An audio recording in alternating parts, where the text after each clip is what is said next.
प्यारे बच्चों, आज हमारी टैक्स की बेसिक कॉन्सेप्ट की तीसरी क्लास है।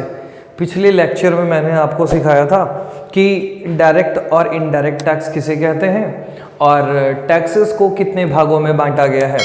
उसी जगह मैंने आपको जहां पढ़ाया था कि डायरेक्ट टैक्स चार्ज होता है पर्सन पे और पर्सन के इनकम पे। तो मैंने आपसे प्रॉमिस किया था कि मैं आपको पर्सन के बारे में बताऊंगा। तो ये वीडियो लेक्चर जो है वो किससे एसोसिएटेड है? पर्सन से। दोस्तों, पर्सन क्या होता है वो सेक्शन 231 में दिया गया है।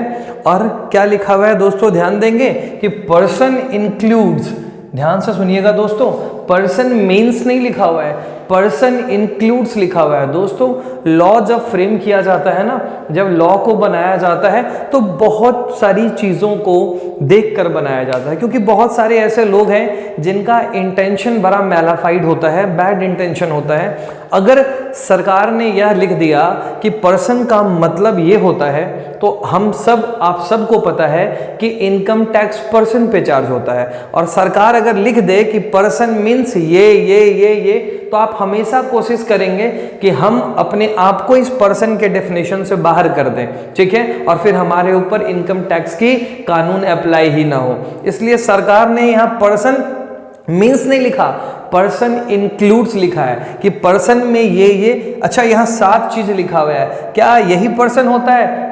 दोस्तों, ये 7 के 7 तो पर्सन है ही, इसके अलावा भी कुछ पर्सन हो सकता है। हालांकि अगर कोई ऊपर के 6 पर्सन, कोई पर्सन अगर ऊपर के 6 के कैटेगरी में नहीं आएगा तो ऑटोमेटिकली वो 7वें में फॉल कर जाएगा, मतलब वो ऑटोमेटिकली 7वें में आ जाएगा। समझ में आ रहा है? जैसे मैं अगर बात करूं गॉड की, भगवान की, तो भगवान आप जानते हैं ना ही इंडिविजुअल है, ना ही HUF है, हिंदू अनडिवाइडेड फैमिली, ना ही फर्म LLP, ना ही company association of person body of individual, ना ही लोकल अथॉरिटी है। तो फिर भगवान कहाँ आ जाएगा? Any other artificial but juridical person में। तो कहने का मतलब है कि इनकम टैक्स में पर्सन के डेफिनेशन को पर्सन मीन्स ना लिख करके पर्सन इंक्लूड लिखा गया। और इंक्लूड्स क्यों?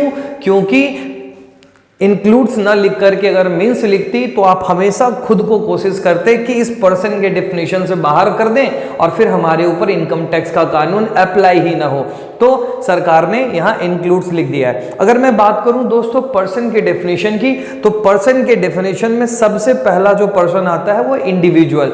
इंडिविजुअल कौन होता है दोस्तों? एक नेचुरल पर्सन। नेचुरल पर्सन यानी कि हम और आप, हर अकेला व्यक्ति क्या होता है दोस्तों? Natural person. अगर मैं आपके घर की बात करूं, अगर मैं आपके घर की बात करूं तो आपके पापा इंडिविजुअल हैं, आपकी मम्मी इंडिविजुअल हैं, आप इंडिविजुअल हो, आपके भाई इंडिविजुअल हैं, आपके सिस्टर इंडिविजुअल हैं, आपके दादाजी इंडिविजुअल हैं। मतलब आपके फैमिली मेंबर का एक व्यक्ति क्या है सर? इंडिविजुअल है। तो पर्सन के डेफिनेशन में सबसे पहला आता है, पर्सन के डेफिनेशन में सबसे पहला आता है इंडिविजुअल, और इंडिविजुअल का मतलब नेचुरल पर्सन। ध्यान देंगे दोस्तों, इंडिविजुअल में मेल भी आएगा, फीमेल भी आएगा, ट्रांसजेंडर समझते हैं ना, जो ना मेल हो ना फीमेल हो, उसे कहा जाता है ट्रांसजेंडर, ठीक है दोस्तों। इसके अलावा दोस्तों माइनर, यस, माइनर आर्टिस्ट। आजकल आप जानते हैं ना, 10 साल 12 साल का बच्चा भी 25 लाख 30 लाख रुपया 50 लाख रुपया सालाना कमाता है,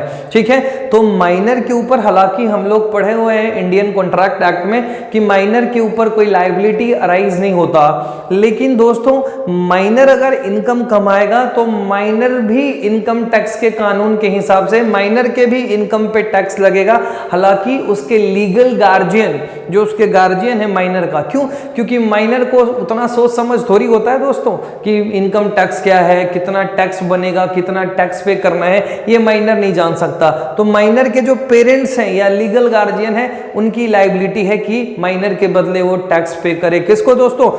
सरकार को। उसके अलावा लुनेटिक, जो पागल है दोस्तों, वो भी इंडिविजुअल के कैटेगरी में है। तो अगर आप इंडिविजुअल हैं और अगर इनकम कमा रहे हैं तो आप पर्सन के डेफिनेशन में हैं, फिर आपको टैक्स देना पड़ेगा। चलिए दूसरे की अगर मैं बात करूं तो हिंदू अनडिवाइडेड फैमिली दोस्तों, HUF, हिंदू अनडिवाइडेड फैमिली, ठीक है। हिंदू अनडिवाइडेड फैमिली का मतलब आपके पापा का, दादा का, परदादा का, दादा का दादा का, मतलब एंसेस्ट्रल प्रॉपर्टी है, पूर्वजों का द्वारा दिया गया प्रॉपर्टी है, और उस प्रॉपर्टी की कोई इनकम आ रही है, उस प्रॉपर्टी से कोई इनकम आ रही है, तो उस इनकम के ऊपर भी इनकम टैक्स में आपको क्या देना पड़ेगा? टैक्स देना पड़ेगा। हालांकि उस फैमिली के जो हेड होते हैं, हिंदू अनडिवाइडेड फैमिली का जो हेड होता है उसे कर्ता कहते हैं या फिर को पार्सनर कहते हैं। तो उस कर्ता की क्या है दोस्तों? लायबिलिटी है कि वो हिंदू अनडिवाइडेड फैमिली की इनकम को असेस्ड करे, इनकम को वैल्यू करे, और कितना उसके ऊपर टैक्स हो रहा है वो कैलकुलेट करके सरकार को डिपॉजिट करे। फिर से दोस्तों, हिंदू अनडिवाइडेड फैमिली, अगर आपकी इंडिविजुअल की कमाई है तब तो आपको टैक्स देना ही पड़ेगा। इंडिविजुअल कौन होता है? मैंने लिख दिया, HUF, Hindu undivided family. Hindu undivided family का मतलब आपका कोई एंसेस्ट्रल प्रॉपर्टी है, और उस एंसेस्ट्रल प्रॉपर्टी का मतलब पूर्वजों का दिया हुआ प्रॉपर्टी, और उस प्रॉपर्टी से कुछ इनकम आ रही है तो उसके ऊपर भी आपको टैक्स पे करना पड़ेगा। अब सवाल आया, सर फैमिली कहते किसे हैं और टैक्स पे कौन करेगा? तो बेटा, फैमिली का मतलब होता है आप हिंदू अनडिवाइडेड फैमिली बना सकते? तुम हिंदू अनडिवाइडेड फैमिली बना सकते? नहीं बना सकते। क्यों? क्योंकि तुम्हारी अभी शादी नहीं हुई है, और जिसकी शादी नहीं होती है दोस्तों वो फैमिली कैसे बना सकता? बात समझ में आ रहा है? अच्छा सर, आपके पापा, यस आपके पापा बना सकते हिंदू अनडिवाइडेड फैमिली। क्यों? आपके पापा और माँ, ठीक है, ये दो क्या है? पति पत्नी है। तो फैमिली का मतलब जहां एटलीस्ट पति और पत्नी हो, ठीक है। जैसे अगर हम बात करें ऊपर, तो सबसे ऊपर दादा दादी, दादा दादी से आपके पापा मम्मी आए, पापा मम्मी से आप आए, तो कहने का मतलब ये एक फैमिली है। लेकिन जिसकी शादी नहीं हुई, क्या वो हिंदू अनडिवाइडेड फैमिली का पार्ट हो सकता है? नहीं सर, वो हिंदू अनडिवाइडेड फैमिली का पार्ट नहीं, मतलब हिंदू अनडिवाइडेड फैमिली नहीं बना सकता, फैमिली नहीं बना सकता। हिंदू अनडिवाइडेड फैमिली नाम से पता है फैमिली, और फैमिली में सर पति और पत्नी का होना जरूरी है। तो अगर आपके पूर्वजों का कोई प्रॉपर्टी है और उससे कोई इनकम आ रहा है, तो उस फैमिली का जो हेड होगा, जिसे कर्ता या को पार्सनर कहते हैं, उसका लायबिलिटी है कि वो क्या पे करे? सर इनकम टैक्स पे करे। हालांकि ध्यान से सुनिएगा, हिंदू अनडिवाइडेड फैमिली में हिंदू, सिख और जैन, ध्यान से सुनिएगा, हिंदू, सिख और जैन भी क्या कर सकता है? सिख और जैन भी हिंदू अनडिवाइडेड फैमिली बना सकता है, और उसका अगर कोई प्रॉपर्टी से इनकम आ रहा है तो उसको भी क्या करना पड़ेगा? सर टैक्स देना पड़ेगा। हालांकि दोस्तों आपको बता दूं कि सिख और जैन ये दोनों हिंदू नहीं होते, ये प्योरली, अगर मैं टेक्निकल भाषा में बात करूं तो ये प्योर हिंदू नहीं है, एक्चुअली ये अलग धर्म है। जैसे हिंदू धर्म है तो ये जैन धर्म है, ये सिख धर्म है, इनके अपने गुरु होते हैं। आपने सुना ना, गुरु गोविंद सिंह, गुरु नानक, ये सब, ये लोग उसको पूजते हैं। इनके घर में हमारे जैसे 36 करोड़ देवी देवता का, शंकर भगवान का, हनुमान जी का, राम भगवान का मूर्ति और पोस्टर नहीं मिलेगा, ये अपने गुरु को मानते हैं, ठीक है। तो ये अलग धर्म है। हालांकि याद रखिएगा, हिंदू अनडिवाइडेड फैमिली में हिंदू, सिख, जैन को लिया गया है, लेकिन मुस्लिम फैमिली को नहीं लिया गया है। हमारे फैमिली की बात करें तो दो तरह का फैमिली है दोस्तों हमारे यहाँ, हिंदू अनडिवाइडेड फैमिली, यानी फैमिली दो, एक दया भाग और दूसरा मिताक्षरा। दया भाग और मिताक्षरा, दया भाग दोस्तों वेस्ट बंगाल और आसाम के कुछ रीजन में ये फैमिली है। वेस्ट बंगाल और आसाम के रीजन में दया भाग वाली फैमिली है, और इस दो जगह को छोड़ दिया जाए तो भारत के सभी स्टेट में जो है ना, मिताक्षरा संप्रदाय के लोग हैं, मिताक्षरा फैमिली से रिलेटेड है। सर अंतर क्या होता है? मिताक्षरा फैमिली से हमारा क्या कंसर्न है, क्या मतलब है कि अगर एक माता पिता है और उनके एक संतान हुए, माता पिता है और उनका कुछ प्रॉपर्टी है, तो जैसे उनका एक संतान हुआ तो बच्चा का पैदा होते ही वो प्रॉपर्टी का क्या हो गया दोस्तों? कहीं ना कहीं प्रॉपर्टी का मालिक हो गया। ऐसे फैमिली को मिताक्षरा फैमिली कहा जाता है। जैसे मान लीजिए कि दिल्ली में एक फैमिली है, ठीक है, उसकी कुछ प्रॉपर्टी है, उस फैमिली में दो लोग थे, एक्स और वाई, एक्स पति और वाई पत्नी, ठीक है। इन दोनों के सहयोग से उसके 4 बेटे हुए, तो जैसे ही 4 बेटा पैदा हुआ तो चारों का उस प्रॉपर्टी में क्या हो गया सर? हिस्सा हो गया, ठीक है। ये मिताक्षरा होता है। और दया भाग में क्या होता है दोस्तों कि जब तक उसके पेरेंट्स जिंदा है तब तक उसके बच्चे को उस प्रॉपर्टी का मालिक नहीं बनाया जा सकता। तो कहने का क्या मतलब है कि इंडिविजुअल और HUF दोनों पर्सन के डेफिनेशन पे हैं। अगर आपकी इंडिविजुअल की कमाई है, जैसे मैं अगर सालाना 10 लाख रुपए कमाता हूं तो हमें अपने इनकम पे टैक्स देना पड़ेगा। क्यों? क्योंकि मैं नेचुरल पर्सन हूं, अकेला व्यक्ति हूं, इंडिविजुअल के डेफिनेशन में हूं, और इंडिविजुअल पर्सन होता है तो पर्सन है तो टैक्स देना पड़ेगा। अगर मेरे दादा परदादा, ठीक है, पापा का दिया हुआ कोई एंसेस्ट्रल पूर्वजों का दिया हुआ कुछ प्रॉपर्टी है और वहां से कुछ इनकम आ रही है, तो अगर मैं उस घर का हेड हूं, करता हूं, तो फिर मेरी क्या बनती है सर? लायबिलिटी है मेरी कि हम क्या करें? फैमिली की इनकम को कैलकुलेट करके टैक्स जमा करें। ठीक है सर। तीसरा है सर फर्म और लिमिटेड लायबिलिटी पार्टनरशिप। ठीक है सर। फर्म, अकाउंट्स में पार्टनरशिप फर्म बोला जाता है, टैक्सेशन में हम लोग फर्म वर्ड यूज करते हैं। अगर आपका बिजनेस करने का तरीका है, आप एक पार्टनरशिप फर्म के पार्टनर हैं ABCD, समझिए एक पार्टनरशिप फर्म है जिसके 4 पार्टनर है ABCD, और फर्म का एक टोटल इनकम आया, मतलब पूरे साल फर्म ने क्या किया दोस्तों? काम किया, और उसके बाद मान लीजिए 10-20 लाख रुपए का प्रॉफिट हुआ, ठीक है, या टोटल इनकम 10-20 लाख है फर्म का, तो उस टोटल इनकम के ऊपर क्या करना पड़ेगा? फर्म को क्या करना पड़ेगा सर? इनकम टैक्स देना पड़ेगा। क्यों? क्योंकि पार्टनरशिप फर्म भी पर्सन के डेफिनेशन में क्या होता है दोस्तों? आ जाता है। समझ में आ रहा है? तो कहने का मतलब अगर आप इंडिविजुअल हैं तो भी पर्सन है, और अगर इंडिविजुअल का कमाई है तो भी इनकम टैक्स पे करना पड़ेगा। अगर आपकी एंसेस्ट्रल प्रॉपर्टी से कमाई हो रही है तो भी इनकम टैक्स पे करना पड़ेगा। और अगर आप किसी पार्टनरशिप फर्म के पार्टनर हैं और पार्टनरशिप का कुछ टोटल इनकम है तो उस टोटल इनकम के ऊपर भी क्या करना पड़ेगा? आपको इनकम टैक्स पे करना पड़ेगा। लिमिटेड लायबिलिटी पार्टनरशिप दोस्तों, LLP क्या होता है? देखिए होता क्या था, हमारे इंडिया में 2 लोग चाहिए होते थे कंपनी को फॉर्म करने के लिए। Minimum 2 peoples are required to form a company, और 2 लोग ही चाहिए होते थे बेटा पार्टनरशिप बनाने के लिए। ठीक है, तो अंतर क्या है ना कि पार्टनरशिप में ना जो पार्टनर का लायबिलिटी होता है वो अनलिमिटेड होता है। अनलिमिटेड कहने का मतलब ये है दोस्तों कि अगर कोई पार्टनरशिप फर्म के ऊपर लायबिलिटी आ गया, इसका मतलब पार्टनर के ऊपर लायबिलिटी आ गया।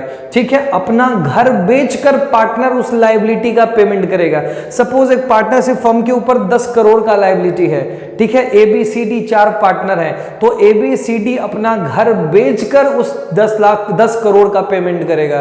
अगर मान लीजिए ABC के पास पैसा नहीं है तो अकेला D पूरी 10 करोड़ का क्या करेगा सर?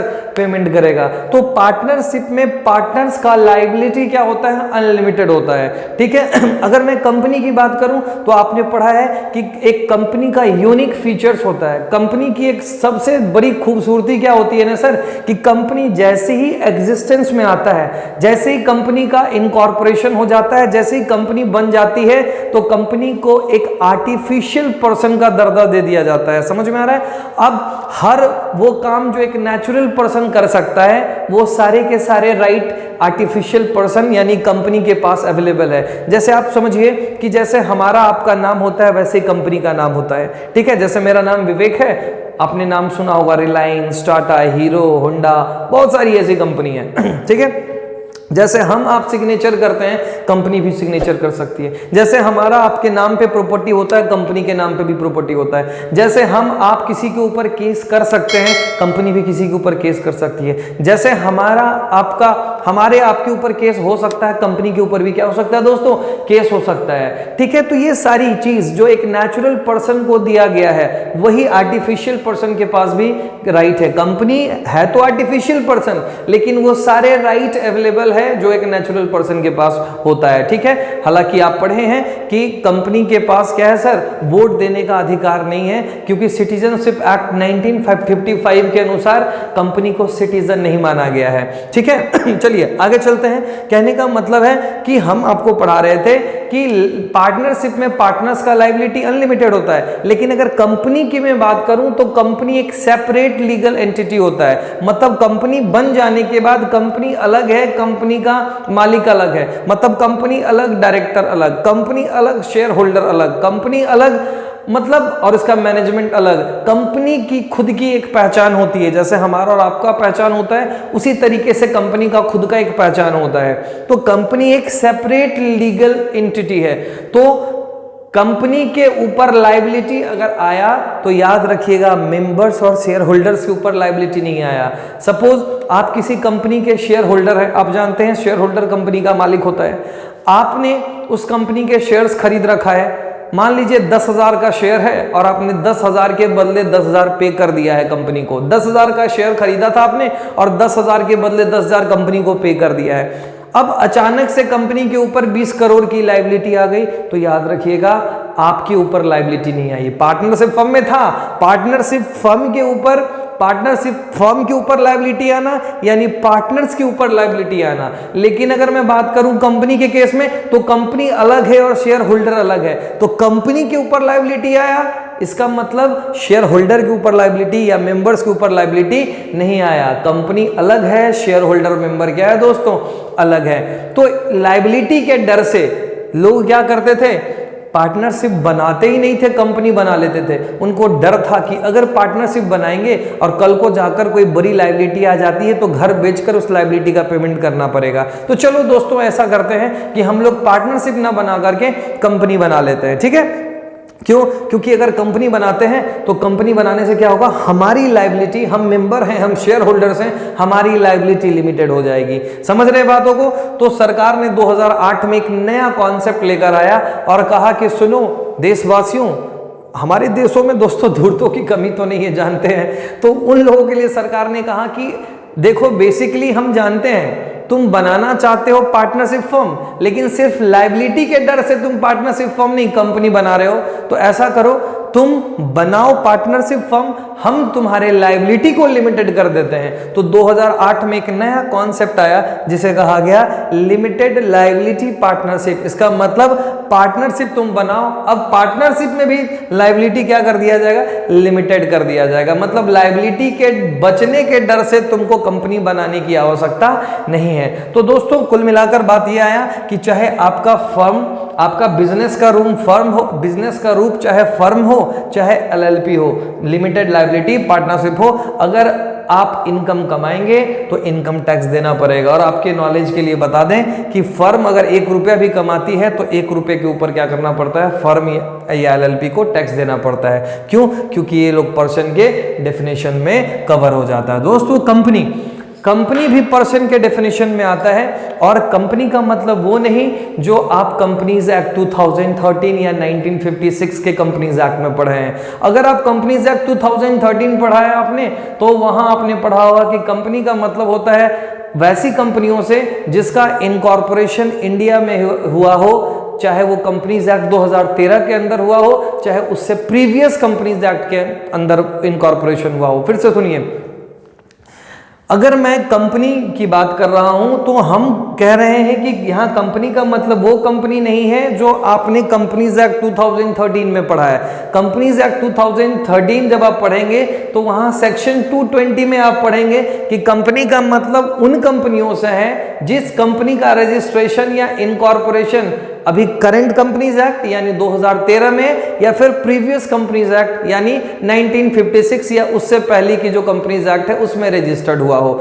यहां हम बात करेंगे कंपनी का मतलब दोस्तों यहां होगा डोमेस्टिक कंपनी के बारे में, ठीक है, या फिर फॉरेन कंपनी के बारे में। ये हम आपको ग्रेजुअली पढ़ाएंगे, ठीक है। जब हम टैक्स रेट बताएंगे कंपनी का तो फिर हम आपको बताएंगे कि कंपनी के ऊपर कितना टैक्स लगता है और कंपनी का मतलब इनकम टैक्स के हिसाब से कौन कौन सी कंपनीज है।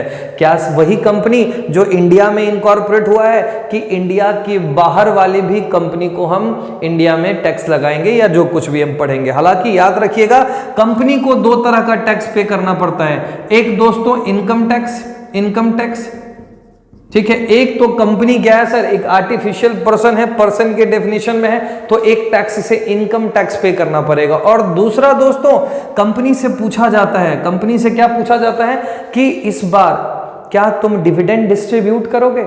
आप या हम कोई भी पर्सन किसी कंपनी में पैसा लगाते हैं, क्यों पैसा लगाते हैं, किसी कंपनी का शेयर क्यों खरीदते हैं? डिविडेंड अर्न करने के लिए कि आज हम इस कंपनी में पैसा लगा रहे हैं, कल को जाकर कंपनी प्रॉफिट कमाएगी तो उस प्रॉफिट में से कुछ कुछ हिस्सा हम लोग को भी डिविडेंड के फॉर्म में देगी। तो हम लोग कहीं भी इन्वेस्ट कर रहे हैं, सपोज रिलायंस कंपनी का हमने शेयर्स खरीदा, तो रिलायंस का शेयर्स हमने क्यों खरीदा? डिविडेंड अर्न करने के लिए, डिविडेंड कमाने के लिए। समझ में आ रहा है?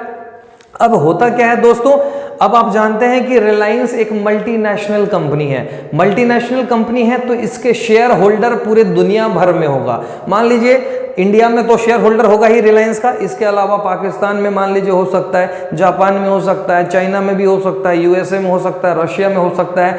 अब हर पूरे दुनिया में इसके शेयर होल्डर हैं तो सब शेयर होल्डर को डिविडेंड मिलता होगा। अब हमारी इनकम टैक्स क्या दुनिया के हर एक देशों में जाए? क्या वो ऑस्ट्रेलिया जाए? अच्छा, ऑस्ट्रेलिया में भी पता नहीं कौन सा गांव में रहता हो, पाकिस्तान में कौन से गांव में रहता हो वो शेयर होल्डर, चाइना के कौन से गांव में रहता हो शेयर होल्डर। तो कहने का मतलब है कि हमारी इनकम टैक्स डिपार्टमेंट सारे शेयर होल्डर के घर पे जा जाके टैक्स मांगेगी क्या कि सुनो रिलायंस कंपनी ने तुम्हें क्या दिया है, डिविडेंड दिया है, चलो टैक्स दो? ऐसा नहीं होगा दोस्तों। सरकार कहती है, कंपनी से पूछती है बताओ क्या तुम डिविडेंड भी बांटोगे? कंपनी कहती है हाँ डिविडेंड बांटेंगे। तो चलो एक और टैक्स दो, नाम होगा डीडीटी या फिर सीडीटी। डीडीटी का मतलब डिविडेंड डिस्ट्रीब्यूशन टैक्स। अगर डिविडेंड डिस्ट्रीब्यूट करोगे तो एक और टैक्स दे दो। सर अगर कंपनी कहती है हम डिविडेंड नहीं बांटेंगे तो सिर्फ कंपनी को एक ही टैक्स देना पड़ेगा, इनकम टैक्स। डीडीटी तब पे करेगी जब कंपनी डिविडेंड डिस्ट्रीब्यूट करेगी। दूसरा नाम क्या है sir? CDT, corporate dividend tax. ठीक है, बाद में जाकर आप पढ़ेंगे, क्या पढ़ेंगे कि इंडियन कंपनी का डिविडेंड अगर मिलता है शेयर होल्डर को तो उस पर टैक्स नहीं लगता। क्यों टैक्स नहीं लगता? क्योंकि कंपनी ऑलरेडी आपके बिहाफ में यानी कि शेयर होल्डर के बिहाफ में एक टैक्स पे कर दी होती है जिसका नाम है डीडीटी। तो कंपनी ने आपके बदले पे जब कर ही दिया तो आप दोबारा से उसी इनकम पे टैक्स नहीं देंगे, नहीं तो क्या होगा, एक सिंगल इनकम के ऊपर डबल टैक्स लगने लगेगा। समझ में आ रहा है? कुछ दिनों बाद जब आप क्वेश्चंस बनाने लगेंगे ना तो आपको क्वेश्चन में दिखेगा कि डिविडेंड फ्रॉम रिलायंस कंपनी है। अब आपको पता है रिलायंस इंडियन कंपनी है, अब आप लिख देंगे कि रिलायंस कंपनी एक इंडियन कंपनी है और इंडियन कंपनी का डिविडेंड क्या होता है दोस्तों? एग्जेम्प्ट होता है। एग्जेम्प्ट का मतलब टैक्स नहीं लगता है। क्यों टैक्स नहीं लगता है? क्योंकि कंपनी ऑलरेडी शेयर होल्डर के बिहाफ में एक टैक्स पे कर दी है जिसका नाम है डिविडेंड डिस्ट्रीब्यूशन टैक्स या कॉर्पोरेट डिविडेंड टैक्स। तो कहने का मतलब है दोस्तों कि पर्सन के डेफिनेशन में इंडिविजुअल आ गया, एचयूएफ आ गया, फर्म एलएलपी आ गया और कंपनी आ गया। इन सब को क्या करना है? अपने इनकम के ऊपर टैक्स पे करना है। नेक्स्ट है दोस्तों आर्टिफिशियल ऑफ पर्सन और बॉडी ऑफ इंडिविजुअल। आर्टिफिशियल नाम क्या है? Association of person. Association of person का मतलब दोस्तों ये सब पर्सन है, ये पर्सन है, ये पर्सन है, ये पर्सन है, ये पर्सन है, सब इस पर्सन 1 से लेकर 7 तक पर्सन की कैटेगरी में आ रहा है। तो अगर एसोसिएशन है यानी कि ग्रुप है, समूह, और समूह बनाने के लिए, ग्रुप बनाने के लिए, एसोसिएशन बनाने के लिए मिनिमम 2 लोगों की रिक्वायरमेंट होगी। ठीक है, तो सर एक इंडिविजुअल और एक फर्म मिलकर कोई काम कर रहा है, ध्यान से सुनिए, एक इंडिविजुअल और एक फर्म मिलकर कोई काम कर रहा है, ठीक है, इसे एसोसिएशन ऑफ पर्सन कहेंगे। क्यों? क्योंकि इंडिविजुअल भी एक पर्सन है और फर्म भी एक पर्सन है, तो इन्होंने ग्रुप बना लिया तो इसे क्या कहा जाएगा? Association of person. दूसरा, एक कंपनी और एक फर्म और एक इंडिविजुअल, ठीक है, ये मिलकर कोई काम ले लिया है और काम कर रही है, तो इसे भी क्या कहेंगे दोस्तों? Association of person. क्यों? कंपनी भी पर्सन है, फर्म भी पर्सन है और इंडिविजुअल भी पर्सन है। ठीक है, इन्होंने क्या कर लिया? एक एसोसिएशन बना लिया, इसलिए इसे कहेंगे एसोसिएशन ऑफ पर्सन। समझ रहे हैं सर क्या अंतर है एसोसिएशन ऑफ पर्सन और पार्टनरशिप फॉर्म में? आगे बताएंगे आपको, ठीक है। समझ में आया? फिलहाल एसोसिएशन ऑफ पर्सन का मतलब इनमें से कोई भी 2 या 2 से अधिक लोग मिलकर कोई काम करते हैं, ठीक है, मिलकर कोई काम करते हैं, ठीक है, तो उसे ही कहा जाएगा association of person. Sir body of individual क्या होता है? जैसे एक मिस्टर ए और एक मिस्टर बी, ये दोनों मिलकर कोई काम ले लिया, मान लीजिए ये भी ठेकेदार है और ये भी ठेकेदार है, दोनों मिलकर क्या कर रहा है, एक रोड बना रहा है। ठीक है सर, ये दोनों मिलकर एक रोड बना रहा है। क्यों? क्योंकि अकेले मिस्टर ए भी नहीं बना सकता था और अकेले मिस्टर बी भी नहीं बना सकता था, तो दोनों मिल गए आपस में और दोनों मिलकर आपस में क्या कर रहा है सर, रोड बना रहा है। तो मिस्टर ए भी इंडिविजुअल है और मिस्टर बी भी इंडिविजुअल है, तो इसे कहा जाएगा बॉडी ऑफ इंडिविजुअल। क्या कहा जाएगा? Body of individual. ध्यान देंगे, यहां ए भी इंडिविजुअल और बी भी इंडिविजुअल। इसी तरह से सोच लीजिए, अगर यहां मिस्टर सी भी आ गया और मिस्टर डी भी आ गया, तो ये सारे के सारे लोग क्या हो गए दोस्त, इंडिविजुअल है। मिस्टर सी भी इंडिविजुअल, मिस्टर डी भी इंडिविजुअल, तो इन सब को कहा जाएगा बॉडी ऑफ इंडिविजुअल। लेकिन इसी में मैं अगर आपसे कह दूं कि मिस्टर ए एक ठेकेदार है, मिस्टर बी भी एक ठेकेदार है और इसके साथ एक और कंपनी, ये तीनों मिलकर काम कर रही है। मिस्टर ए, मिस्टर बी और मिस्टर ए, मिस्टर बी और एक कंपनी, ये तीनों मिलकर एक काम कर रही है, तो क्या ये बॉडी ऑफ इंडिविजुअल है? नहीं दोस्तों। क्यों? क्योंकि मिस्टर ए इंडिविजुअल है, मिस्टर बी इंडिविजुअल है और कंपनी तो सर इंडिविजुअल नहीं है, तो फिर ये एसोसिएशन ऑफ पर्सन कहलाएगा। बॉडी ऑफ इंडिविजुअल में सिर्फ नेचुरल पर्सन, सिर्फ इंडिविजुअल का बॉडी होगा और एसोसिएशन ऑफ पर्सन में कोई भी हो सकता है। अच्छा एक बात और, मिस्टर ए और मिस्टर बी, मिस्टर ए और मिस्टर बी दोनों मिलकर कोई काम कर रहा है, तो ये बॉडी ऑफ इंडिविजुअल है और साथ ही साथ दोस्तों ये एसोसिएशन ऑफ पर्सन भी है। क्यों? क्योंकि मिस्टर ए एक पर्सन है, मिस्टर बी भी क्या है, एक पर्सन है, तो दो पर्सन जैसे ही एक साथ आए तो क्या हो गया, एसोसिएशन ऑफ पर्सन। तो यहां से क्या हुआ दोस्तों कि हर एक बॉडी ऑफ इंडिविजुअल, ध्यान से सुनिएगा, हर एक body of individual association of person है, लेकिन association of person body of individual नहीं होता है। ठीक है, तो ध्यान से सुनिए अब कि बॉडी ऑफ इंडिविजुअल और एसोसिएशन ऑफ पर्सन या फिर पार्टनरशिप में अंतर क्या है, मतलब what is difference between association of person और पार्टनरशिप। दोस्त आप ऐसे कह सकते हैं कि पार्टनरशिप एक परमानेंट रिलेशन है और एसोसिएशन ऑफ पर्सन क्या है दोस्तों, एक टेम्पररी रिलेशन है। समझ रहे हैं? यहां दो या दो से अधिक लोग, पार्टनरशिप फर्म में दो या दो से अधिक लोग मिलते हैं आपस में बिजनेस को लंबे समय चलाने के लिए। आपका ऐसा इरादा नहीं होता कि चलो हम और आप मिलकर बिजनेस करते हैं और कुछ दिनों बाद क्या करेंगे, इस पार्टनरशिप फर्म को खत्म कर देंगे। ऐसा नहीं, जब भी दो लोग पार्टनरशिप फर्म में एंटर होते हैं तो उनका इंटेंशन होता है कि हम लोग बिजनेस को लॉन्ग रन में ले जाएंगे, लंबे समय तक आपस में क्या करेंगे, बिजनेस करेंगे। लेकिन दोस्तों अगर एसोसिएशन ऑफ पर्सन की बात करूं तो ये दो लोगों के बीच में टेम्पररी रिलेशन होता है। अब ये टेम्पररी रिलेशन लॉ के कारण भी क्रिएट हो सकता है या वो व्यक्ति खुद से भी बना सकता है। समझ में आ रहा है? आप ऐसे समझ लीजिए, हमारे ऐसे समझ लीजिए कि पार्टनरशिप फर्म एक मैरिज है और एसोसिएशन ऑफ फर्म क्या है सर, एक अफेयर है, पता नहीं कब तक चलेगा। समझ में आ रहा है? लेकिन मैरिज तो लोग करते हैं क्यों, कि आज मैरिज कर रहे हैं और कल को जाकर तोड़ के फिर दोबारा से मैरिज करेंगे, फिर दोबारा वाला मैरिज को तोड़ के दोबारा मैरिज करेंगे। ऐसा नहीं होता दोस्तों। आप शादी करते हैं लंबे समय अपने रिश्ते को, रिलेशनशिप को चलाने के लिए। लेकिन अगर मैं अफेयर की बात करूं तो अफेयर तो सर कभी भी अपने आप भी हो सकता है या आप दोनों अपने आप से क्रिएट भी क्यों पता नहीं, लेकिन कब तक चलेगा, कभी भी टूट सकता है।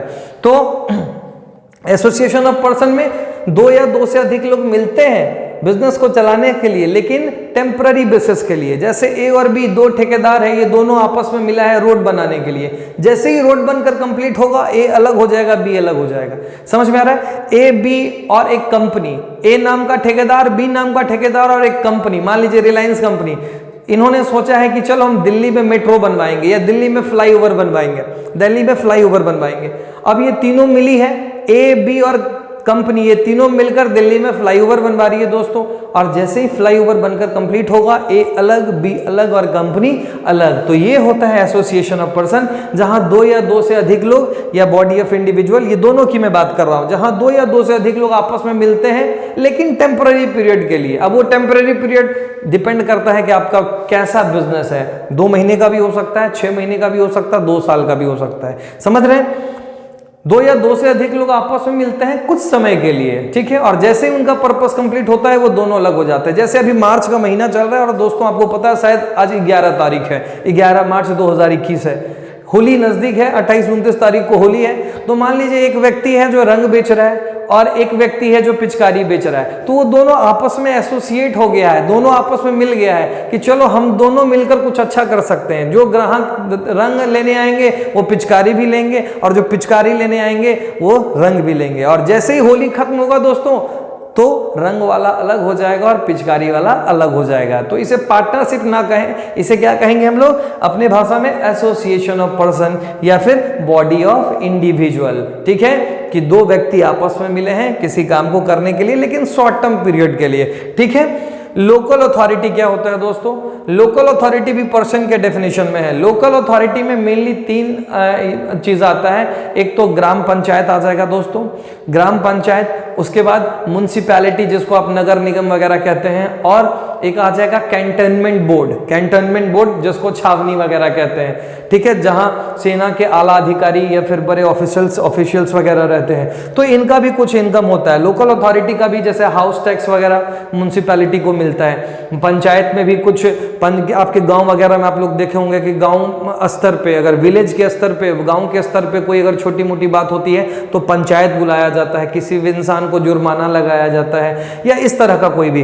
तो पंचायत का अगर कोई इनकम है, नगर निगम का कोई इनकम है, कैंटोनमेंट बोर्ड का कोई इनकम है, तो वो लोकल अथॉरिटी है। और लोकल अथॉरिटी पर्सन के डेफिनेशन में है, और पर्सन के इनकम डेफिनेशन में है तो उसे इनकम टैक्स पे करना पड़ेगा। लेकिन मैं दोस्तों आपको बाद में पढ़ाऊंगा कि सरकार ने कुछ कंडीशंस दिए हैं इन लोगों को कि ये एक कंडीशन को तुम लोग पूरा कर देते हो तो फिर टैक्स नहीं लगेगा। और हर बार दोस्तों ये लोग उस कंडीशन को पूरा कर देते हैं और अपने इनकम पे एग्जम्पशन ले लेते हैं, मतलब अपनी इनकम को माफ करवा लेते हैं। ठीक है।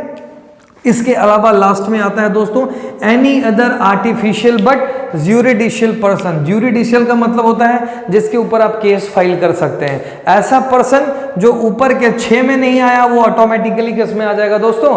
7 में आ जाएगा। जैसे मान लीजिए आपका यूनिवर्सिटी, बताइए यूनिवर्सिटी क्या इंडिविजुअल होता है? इंडिविजुअल का मतलब क्या वो हमारे जैसा होगा यूनिवर्सिटी? बिल्कुल नहीं। क्या यूनिवर्सिटी आपके बाप दादा और परदादा का या पूर्वजों का दिया हुआ कुछ संपत्ति है?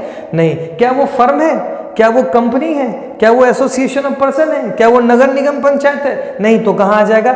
Any other artificial but juridical person में। ठीक है। आपकी कॉलेजेस भी यहीं आ सकती है। ठीक है। इसके अलावा दोस्तों कॉलेजेस नहीं, यूनिवर्सिटीज को आप याद रखिए। टेम्पल्स वगैरह आ जाएगा।